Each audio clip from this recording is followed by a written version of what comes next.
Retail arbitrage is trash, and I'm gonna tell you why. Because lately on Twitter, I've seen that trend of retail arbitrage sellers sharing screenshot of whatever they bought on, doing retail arbitrage and showing their screenshots, showing their numbers on Inventory Lab, whatever they made for the days and stuff, and like tweeting, "Oh yeah, retail arbitrage is trash." Of course, yes, it's trash, and I'm gonna exactly explain to you why. It's not scalable.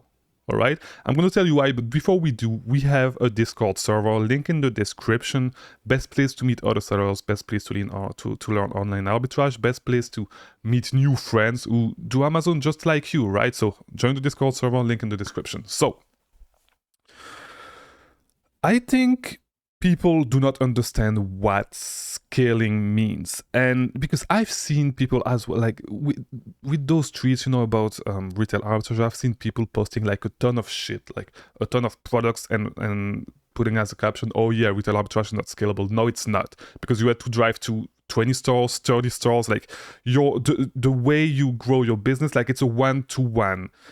It's a one-to-one relationship in between the inputs you put in and the outputs you get, all right? So if you want to buy 50 units, you're going to need to drive to multiple stores and stuff, and it just does not make sense. At one point, you need to let things go. You need to grow past certain stage. And I made a whole video about that, but people get stuck with, they start by, because here's the thing. Retail arbitrage is great when you start, if you want to build capital and stuff, but at one point you need to graduate from retail arbitrage and go to better business models such as online arbitrage. Because, for example, and I'm just talking about this guy that I saw posting, I think it was like probably 900 spent in one day, and so yeah, retail arbitrage is dead. Yeah, retail arbitrage is not good if you want to scale, because as an example, this morning I literally worked for 5 minutes. The only thing I did is buying some replants. I placed one order, 40 units, $2,300. Tell me how easy it is. If you do retail arbitrage, tell me how easy it is to spend more than $2,000 a day going from store to store. Can you do this in 5 minutes? No, you cannot do it. You need to leave your house, you need to take your car, you need to drive to a store, and then you need to find the units that you want to order, to buy. Then you need to buy them, then you need to come back, you need to prep the shit, prep the items, send it to Amazon. The only thing I did is place this $2,300 order and ship it to my prep center. That's it. That's it. My work is done for the day. All right. My sourcing work, my purchasing work is done for the day. I don't have anything else to do. Tomorrow I'm going to place another order, same thing, and my week is done pretty much. My week is done. To be honest, I would have spent close to $5,000. To be honest, I'm good for this week. I'm good. I'm still going to place more orders.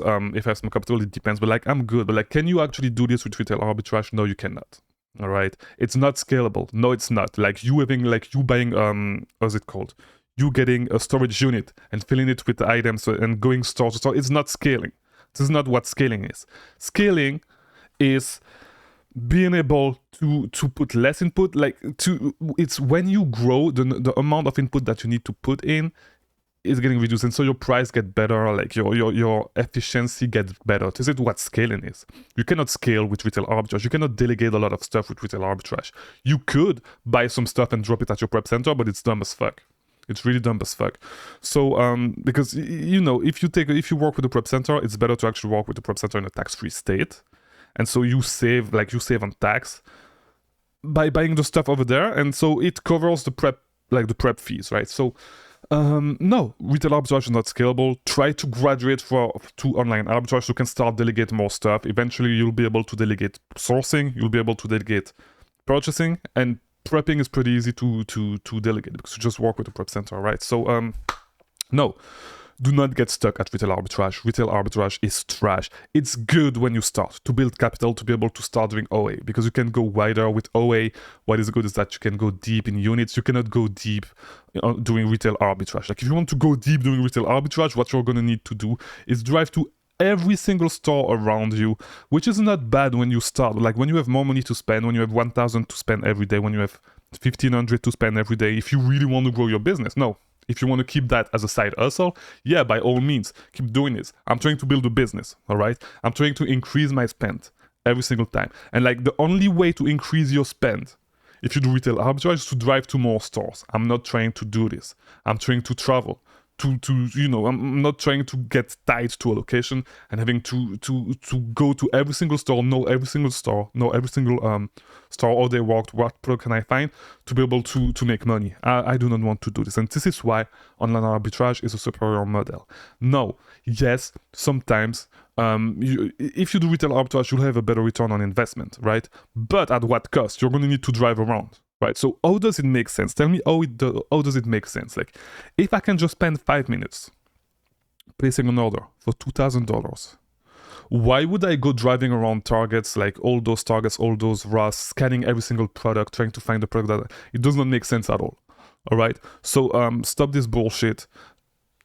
Graduate to online arbitrage, like try, because also I feel like people are scared to learn new stuff. They find something that's working and they want to stuck with it forever. Like, if you have the capital, graduate to online arbitrage, learn online arbitrage. It's not going to be easy. You're going to make some bad buys because it's not the same thing as retail arbitrage. And yeah, just, you know, graduate to the next business model. Do not get stuck. And scale your business if this is what you want to do. If you want to keep this as a side hustle, if you enjoy like going from store to store and stuff, you enjoy shopping, yeah, of course, do it. But like, other than that, like, retail arbitrage is great for making content and stuff. It's great to build your capital, to actually learn about selling, about flipping stuff. Other than that, it's not good. All right, so this is today's video. I hope it was helpful. Watch these other videos on the screen.